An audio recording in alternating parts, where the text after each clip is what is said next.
Online communities like Reddit or Twitter act like town halls where opinions are shared and everyone, in theory, has a voice.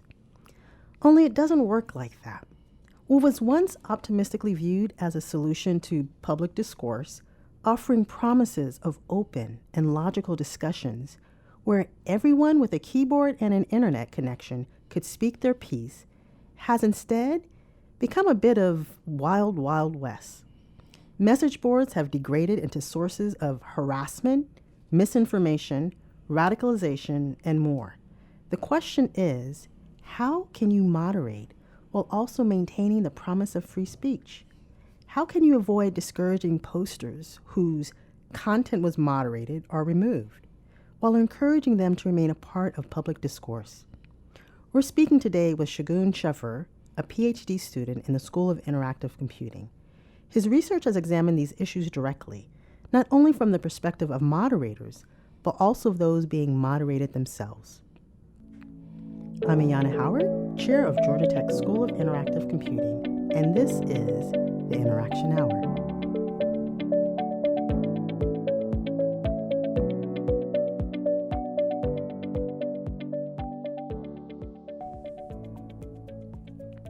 Shagun is in his final year of pursuing a PhD in computer science. He is co-advised by Amy Bruckman and former IC faculty Eric Gilbert, now at Michigan.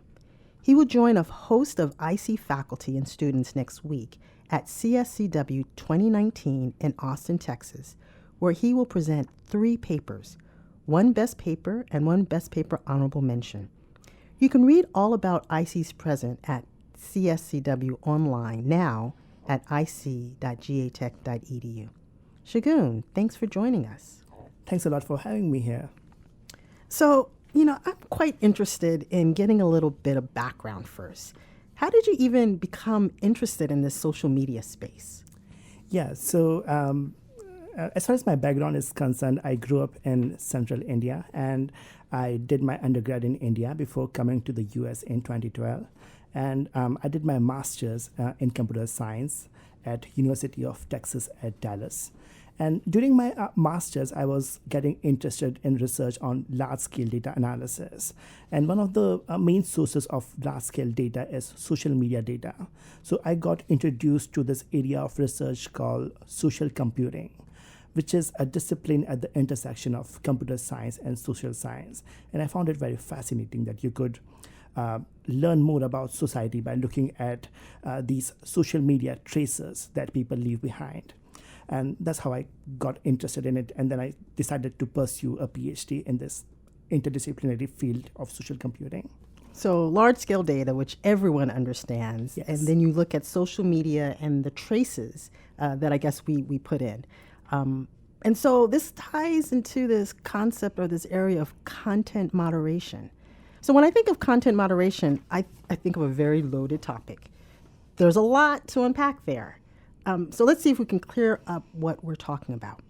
Without going too far into the history, can you explain a bit about the growth of these online communities? And why do we even have the need for moderation? Why does it even exist? Absolutely. So in the early days of the internet, many academics as well as entrepreneurs of Silicon Valley shared a vision of freedom on the internet. They thought of the internet as a forum for users to connect with one another without any regard to race, gender, age, or geography. And these early entrepreneurs and academics also opposed legislation that would increase government regulation of the web. They expected that the web would be sufficiently governed by the users themselves. However, this optimistic vision underestimated what would happen as the internet grew.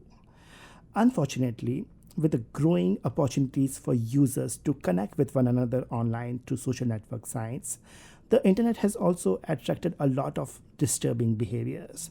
So, for example, some of the behaviors that you mentioned at the beginning of this, behaviors like online harassment or misinformation campaigns, or the spread of terrorist propaganda. And such behaviors have been found to be pervasive and difficult to regulate on many sites. And one big reason for this failure is that the founding values of freedom on the internet are so ingrained that many users and critics dislike regulation of any content on the web. And many internet companies also embrace these values and they try to avoid regulation in technology as much as possible. So there's this concept of freedom. As they say, they don't know that you're a cat on the internet. And so you're anonymous. So let me play a little bit of devil advocate, though. So in many places around the world, including here in the United States, there is an especially strong attachment to this idea of freedom of speech, which you mentioned as really systemic, this freedom concept with respect to the internet. So when we hear the word moderation in regard to speech, I mean, that kind of throws up a red flag. I mean, many of us feel like, there might be a conspiracy theory that's out there that is moderating what we say and do. And so I think some of us might think, well, regardless of how crazy or offensive a person might be, they have the right to say it, especially since we think of the internet as a free platform. So I really want to really dig deep then into this aspect of moderation, because some might say that it can skew one way or another, even politically. So tell me why I'm wrong. Actually, that's a valid point. And in fact, many contemporary First Amendment scholars generally believe that the risk of limiting expression always outweigh the risk of having more free speech. And these scholars advocate protecting all speech and all publications without discrimination. These scholars also view freedom of expression as an absolute overriding end in itself, and they worry about the dangers of the slippery slope. They feel that a currently acceptable change to the status quo regarding speech can lead to some intolerable future limitations on speech if we start introducing all of these speech prohibitions. But then there are other scholars who wildly disagree with that view. They say that the purpose of the First Amendment is to achieve rational ends by communication among ordinary people. And when speech does not contribute to this purpose, it should not be protected. Another important point here to note is that when we apply the First Amendment analysis to online communities and to the online context in general, we should also recognize the ways in which online communication is different from offline communication. So, for example, when harassment is conducted online, it can have more serious consequences because it is easier for digital information to spread faster and more widely. To take the case of a harassment tactic or a harassment type, which is revenge porn, when your offensive pictures are published on the internet, it can often be very difficult to put them down. So harassers can also silence their victims. And we need to account for the full breadth of expression that is in danger when we evaluate the risk to free expression online. So basically, free expression has limitations. Yes, or at least there should be some limitations, because if you allow everyone to speak whatever they want to say, it can start curbing the freedom of other people, because minorities and other vulnerable groups who are harassed online, for example, they may feel subjugated and not free to express what they want to say if they always feel threatened. So my freedom only extends until it hurts someone else's freedom. Yes. Makes sense. Okay, so let's talk a little bit about platforms. I mentioned at the beginning Reddit and Twitter. So let's talk about Reddit here. For those of you who don't know, can you explain a bit about what that platform is and how content is currently moderated? Yes. So Reddit is one of the most popular social media platforms. And it's unique in a way because its moderation is very different from other major platforms like Facebook and Twitter. So on Facebook and Twitter, those are the platforms which hire content moderation firms.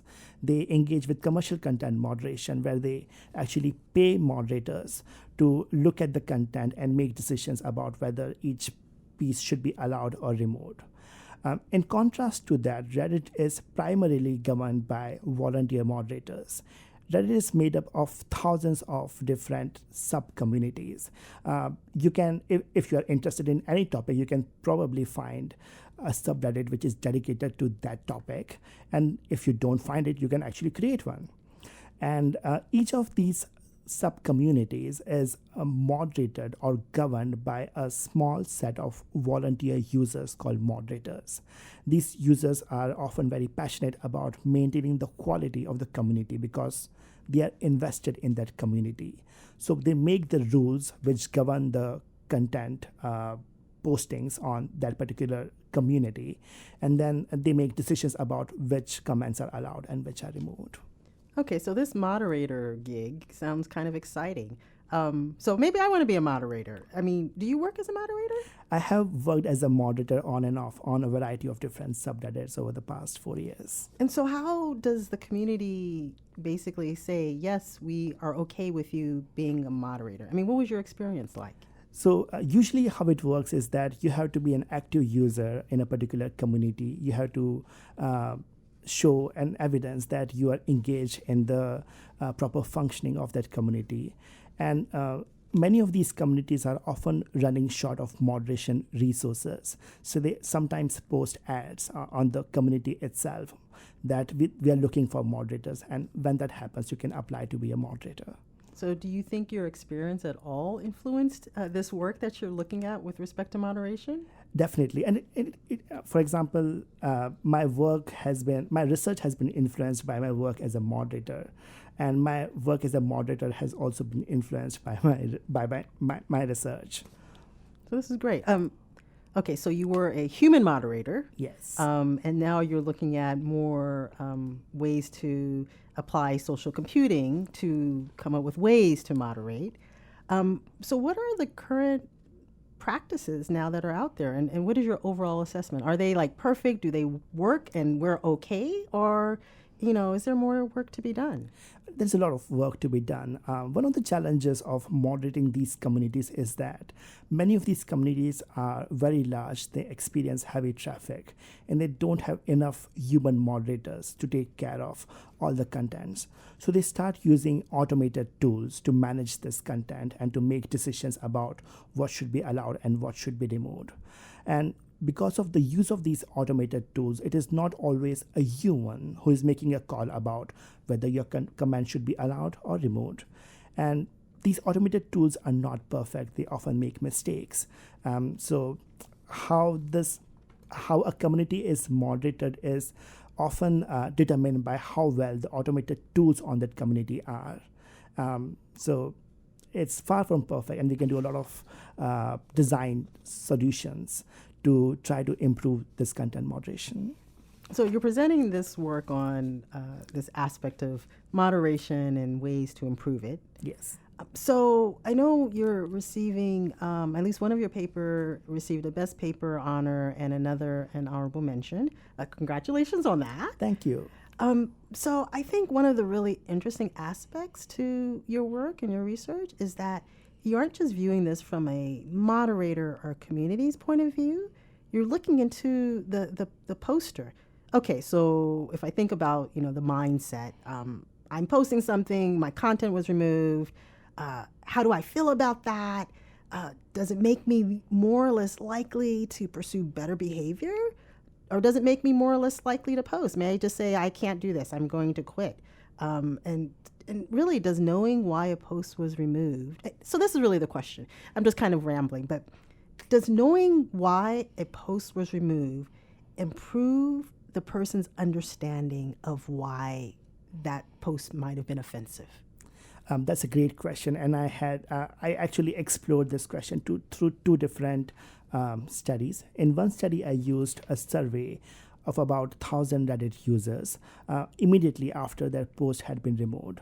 So I created this system that sent a message to users whose post had been removed a few hours after it had been removed, and asked them to take up this survey. And I asked them, how do you feel about this removal? And were you provided an explanation of why your post was removed?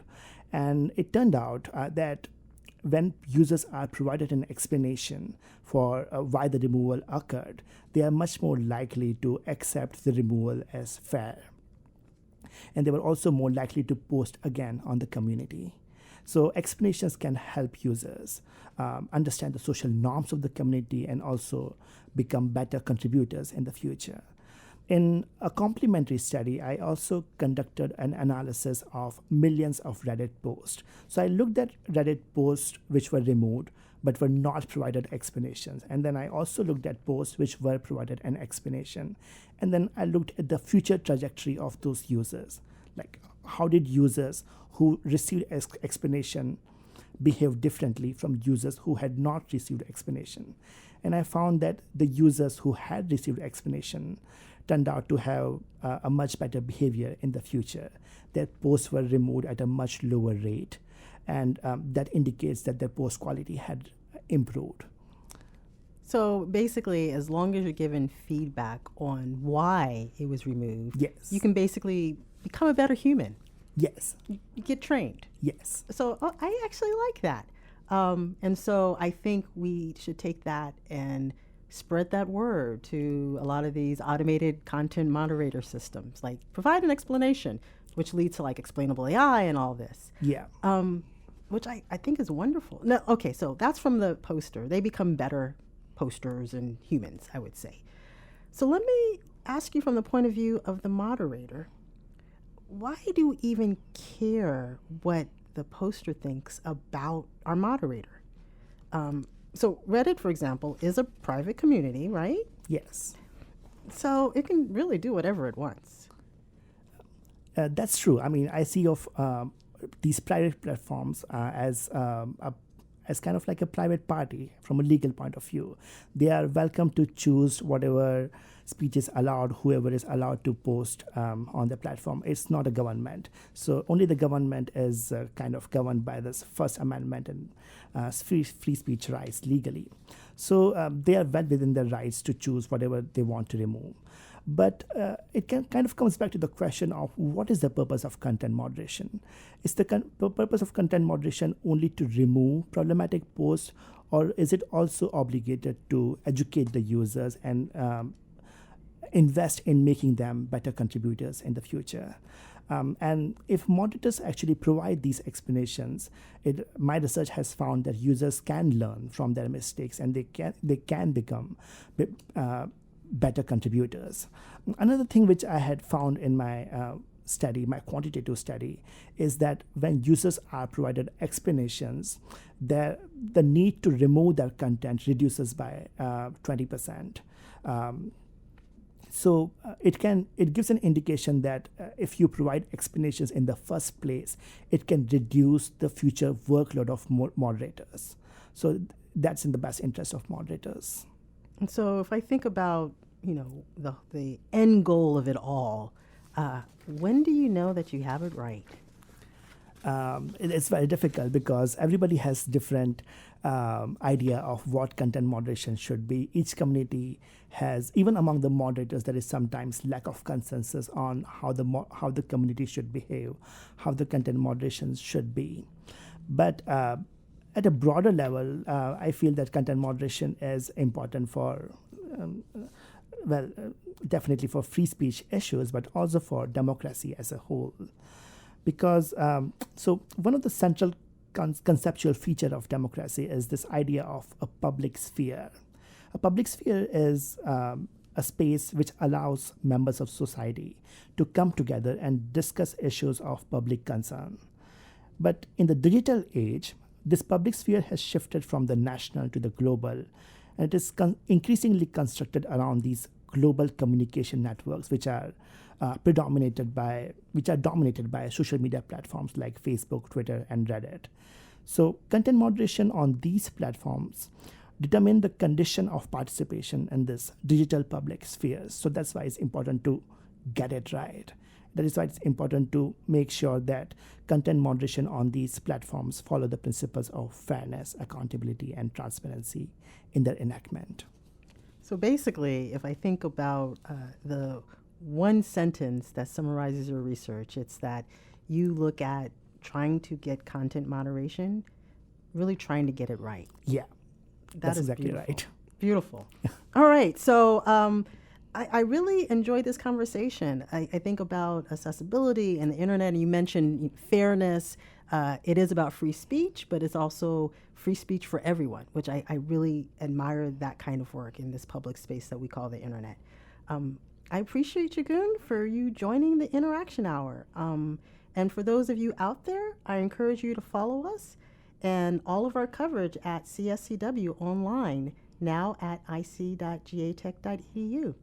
I want to thank you. I think it was a wonderful conversation. Thanks a lot. This was fun. If you like what you heard and are interested in learning more or suggesting your own topics for the podcast, be sure to connect with us on Twitter or Facebook at IC@GT. Thanks for listening.